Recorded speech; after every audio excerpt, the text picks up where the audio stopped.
All right, today we're going to dive into a really fascinating mythological concept. And what's so cool about it is how much it has to say about a very modern, very human feeling. That feeling of being completely and totally stuck. I mean, you know the feeling, right? You're pushing with everything you've got, maybe in your career, in a relationship, or just on yourself, but the wheels are just spinning in the mud. You're putting in all this effort, but you're not actually going anywhere. So what if the problem isn't about how hard you're pushing? I want you to picture this for a second. Imagine your life, your progress, is a chariot. It's built to move, to go forward on a journey. But right now, it's at a standstill. And it's not because there's a wall in front of it, or because you're not pushing hard enough from behind. It's because something is holding it down from below, an anchor. So let's take a closer look at this whole idea of the stuck chariot. What's it even supposed to be doing? And why is it such a big deal that it's not moving? Okay, so this is where it gets really interesting. The chariot's goal isn't just about your own personal success. In this way of looking at things, the whole point of the chariot moving forward is for the good of everyone, to actually increase what's called love energy in the world. So when you're stuck, you're not just feeling yourself, you're stuck operating from a place of need energy instead. So, if moving forward is that important, what in the world could be powerful enough to stop it? Well, that brings us to the real culprit here, the unconscious anchor. In mythology, there are these serpentine beings. They're called the Nagas, and they live in this subterranean world called Patala. You can just imagine this vast network of caves deep, deep under the earth. And it's this brilliant metaphor for our own unconscious mind, that whole unseen world that's running the show right beneath the surface of our everyday awareness. And here's the crucial link. That anchor holding your chariot in place, it's tied directly to this underworld. It's literally forged from all the stuff in your own unconscious. You know, past traumas you've never really dealt with, limiting beliefs you don't even know you have, and these distorted ideas of who you think you are. And this is the battle that's constantly playing out. When that anchor is holding you down, you're operating from need energy.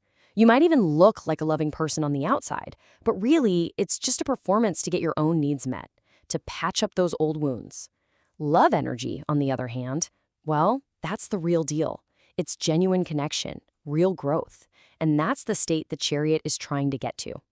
So, how do we get unstuck? I mean, how do we actually break free from this anchor and finally get the chariot rolling again? Well, the answer is all about understanding the forces at play. Mythology gives us these two incredible opposing forces. On one side, you've got the Rakshasas. They're the pushing force. Think of this as all the pain in your past, the pressure to change, all your own effort and striving. But then you've got the Nagas, and their job is completely different. They don't push. Their job is to go down into that underworld and untie the anchor. And that's it.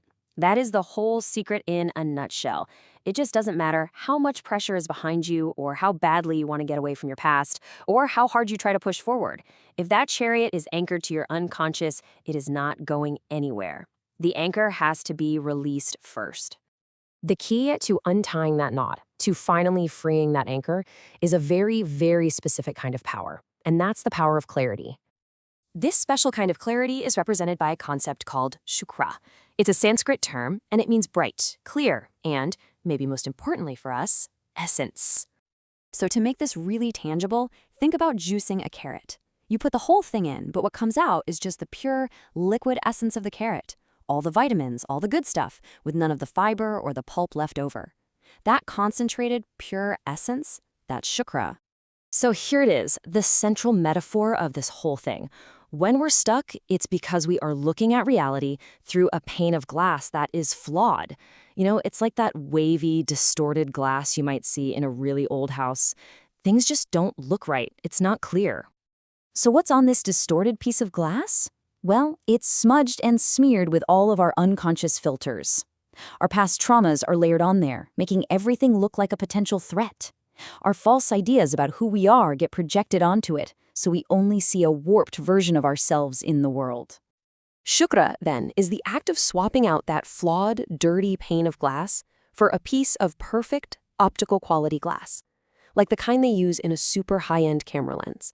It's so perfect you can't even tell it's there. You look through it and you don't see the glass, you just see the truth. the pure essence of what's actually in front of you. So, what actually happens when we make this shift? What does it feel like to suddenly get access to this kind of clear view? Well, the transformation is immediate and it's profound. All of a sudden, all that unconscious garbage, it just vanishes. The filters are gone. You start seeing the essence of things, the truth of a situation. And in that moment, you switch from need energy to love energy. And just like that, the anchor is released and the chariot is finally free to move. The source material describes this shift as something that can take a person from a state of agony, psychosis, and total fear to a point of absolute clarity and wisdom in an instant. This isn't some slow, gradual climb. It's a sudden, shocking breakthrough into a state of deep knowing.